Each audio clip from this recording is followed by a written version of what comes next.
Hello everyone, welcome to crazy GK trick. Friends, आज हम बात करेंगे उपराष्ट्रपति के चुनाव के बारे में। रिसेंटली अभी अनाउंस किया गया है कि वाइस प्रेसिडेंट के चुनाव 6 अगस्त को किए जाएंगे और यहां पर नॉमिनेशन फाइल करने की आखिरी तारीख है 19 जुलाई। एनडीए ने अपने कैंडिडेट की घोषणा कर दी है, जो हैं मिस्टर जगदीप धनखड़ वेस्ट बंगाल के गवर्नर हैं और वो एनडीए की तरफ से इस चुनाव को लड़ेंगे।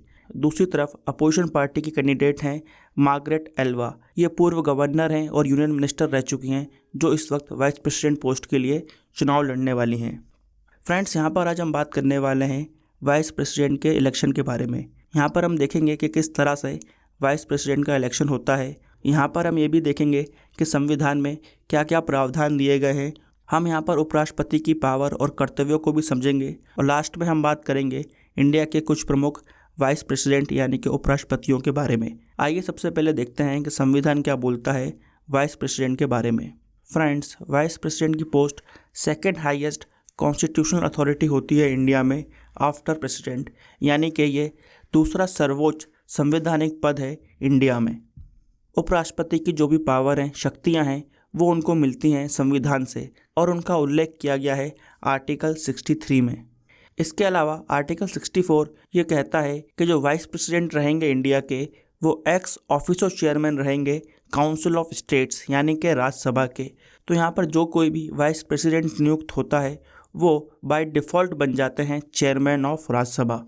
इस संदर्भ में ड्राफ्टिंग कमेटी के चेयरमैन BR अम्बेडकर जी ने ये कहा था कि हमारा संविधान वाइस प्रेसिडेंट की बात तो करता है, मगर मूलतः वो चेयरमैन ही होते हैं राज्यसभा के। इसके अलावा जो दूसरा महत्वपूर्ण कार्य वाइस प्रेसिडेंट निभाते हैं वो ये है कि जब कभी भी ऐसा सिनेरियो आता है जब प्रेसिडेंट जो हैं वो रिज़ाइन कर दें या उनकी डेथ हो जाए या उनको रिमूव कर दिया जाए, तो उस समय वाइस प्रेसिडेंट का रोल निभाते हैं।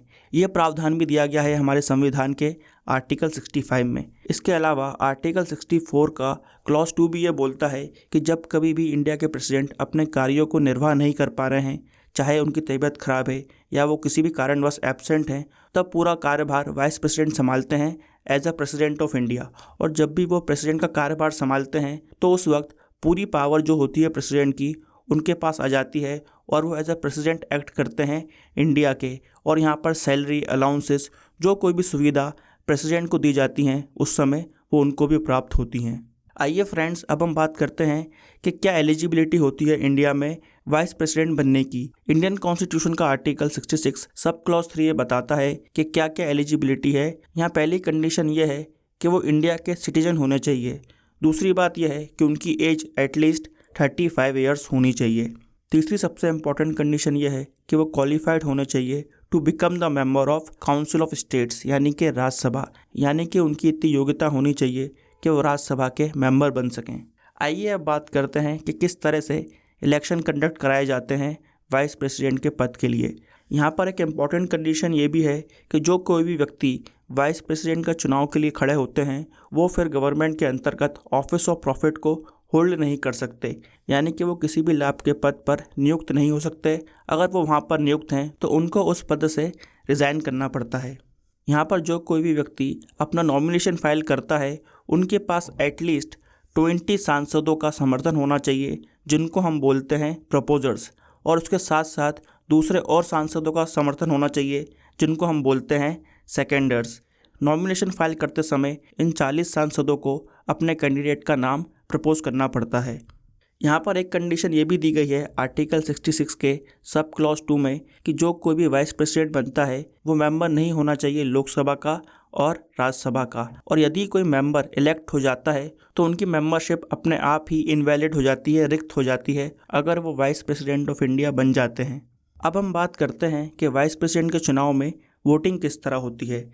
वाइस प्रेसिडेंट के चुनाव में जो सांसद हैं राज्यसभा के और लोकसभा के, वो वोट डालते हैं और यहाँ पर वोटिंग की प्रक्रिया सिस्टम ऑफ प्रोपोर्शनल रिप्रेजेंटेशन के द्वारा की जाती है, जहाँ पर मेंबर ऑफ पार्लियामेंट्स को मार्क करनी पड़ती है अपनी प्रेफरेंस।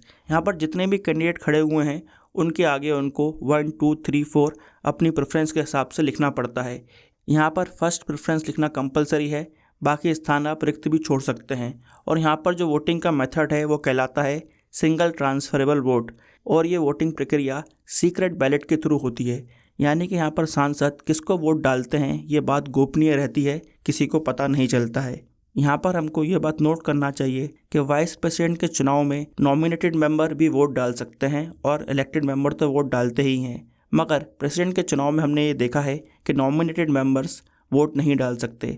इसलिए यहाँ पर जो कोई भी सदस्य है, भले ही वो नॉमिनेटेड हो या इलेक्टेड हो, उनके पास ये अधिकार होता है कि वो वाइस प्रेसिडेंट के इलेक्शन में वोट कर सकें। इस समय लोकसभा की स्ट्रेंथ हमारी है 524 MPs और राज्यसभा की है 237 MPs। रिसेंटली हमारे राज्यसभा के चुनाव हुए थे, जहां पर मिस्टर इलियाराज, PT उषा जी, विजेंद्र प्रसाद जी, वीरेंद्र हेगड़े जी को राज्यसभा का मेंबर नियुक्त किया गया था। तो ये लोग भी इस बार वाइस प्रेसिडेंट के चुनाव में वोट डालेंगे। यहाँ पर जो कोई भी वाइस प्रेसिडेंट नियुक्त होता है वो 5 साल के लिए ऑफिस को होल्ड करते हैं। ये प्रावधान दिया गया है आर्टिकल 67 में। और अगर वाइस प्रेसिडेंट के चुनाव में कोई भी विवाद आता है तो आर्टिकल 71 ऑफ इंडियन कॉन्स्टिट्यूशन ये बोलता है कि उस विवाद को हल करने की power supreme court of India के पास है। यहाँ पर हमको ये बात भी नोट करना चाहिए कि वाइस प्रेसिडेंट ऑफ इंडिया जब चाहे रिज़ाइन कर सकते हैं अपनी पोस्ट से, और यहाँ पर उनको अपना रेजिग्नेशन लेटर देना पड़ता है प्रेसिडेंट, और साथ में यहाँ पर वाइस प्रेसिडेंट ऑफ इंडिया को रिमूव भी किया जा सकता है। आइए अब हम उस प्रक्रिया को समझते हैं। यहाँ पर उपराष्ट्रपति के रिमूवल के लिए एक रेजोल्यूशन पास किया जाता है राज्यसभा में, और राज्यसभा में ये रेजोल्यूशन पास होता है इफेक्टिव मेजोरिटी से। इसका ये मतलब है फ्रेंड्स कि उस समय जितनी भी स्ट्रेंथ होती है राज्यसभा की, उनमें से 50% +1 वोट आना चाहिए, तभी ये रेजोल्यूशन पास हो पाएगा। इस बात को हम एक एग्जाम्पल से समझ लेते हैं। मान लीजिए 210 मेंबर हो सकते हैं राज्यसभा के, मगर इस वक्त 10 पोजीशन रिक्त हैं, यानी कि यहाँ पर 200 इफेक्टिव मेंबर्स हैं राज्यसभा के। तो जब भी यहाँ पर उपराष्ट्रपति को रिमूव करने का रेजोल्यूशन आएगा, वोटिंग के दौरान भले चाहे 180 मेंबर क्यों ना वोट कर रहे हों, वोट आने चाहिए 101, यानी कि 50% +1। उसी के बाद ये रेजोल्यूशन पास हो पाता है।